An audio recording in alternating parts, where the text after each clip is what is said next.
और Uddhav Thackeray press conference करते हुए क्या कुछ कह रहे, सुनिए।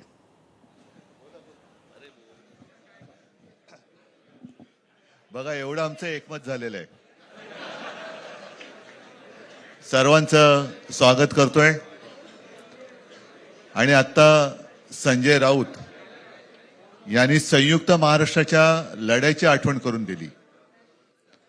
तो जो मंगल कलश आणला गेला तो काही सत्यनारायणाच्या पूजेसारखा आणला गेला नाही. त्याच्या मागे खूप मोठा संघर्ष झालेला आहे. 105, 107 किंवा त्याहूनही जास्त मराठी माणसांनी बलिदान देऊन मुंबई महाराष्ट्राला मिळवून दिली.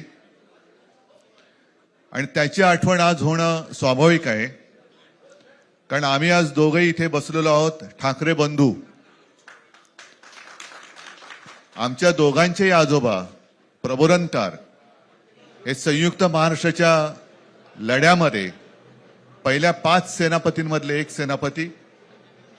त्यांच्या सोबत माझे वडील म्हणजे शिवसेना प्रमुख हिंदू हृदय सम्राट बाळासाहेब ठाकरे, राजचे वडील म्हणजे माझे काका श्रीकांतजी ठाकरे, म्हणजे अख्खं ठाकरे घराणं त्यावेळेला मुंबईसाठी संघर्ष करत होता.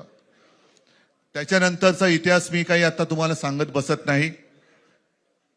पण मुंबई महाराष्ट्राने मिळवल्यानंतर मुंबईमध्येच मराठी माणसाच्या उरावरती उपरे नाचायला लागले. आणि त्यावेळेला न्याय हक्कासाठी शिवसेना प्रमुखांना शिवसेनेला जन्म द्यावा लागला. साधारणतः 60-65 वर्ष आता होतील. पुढच्या वर्षी शिवसेनेला 60 वर्ष होतील. इतकी वर्ष व्यवस्थित गेली. आणि आज परत आपण पाहतो आहोत की मुंबईचे लचके, मुंबईच्या चिंधड्या उडवायच्या हे मनसुबे त्यावेळेला ज्यांना मुंबई पाहिजे होती त्यांचेच प्रतिनिधी, जे वरती दोघं जण, वरती म्हणजे इकडे नाही दिल्लीत बसलेले आहेत, त्यांचे मनसुबे आहेत.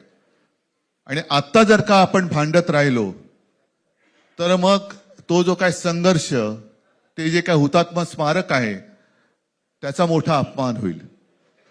आज आम्ही आमचं कर्तव्य म्हणून एकत्र आलेलो आहोत. आणि मी मागेच म्हटलं, एकत्र आलो आहोत ते एकत्र राहण्यासाठी.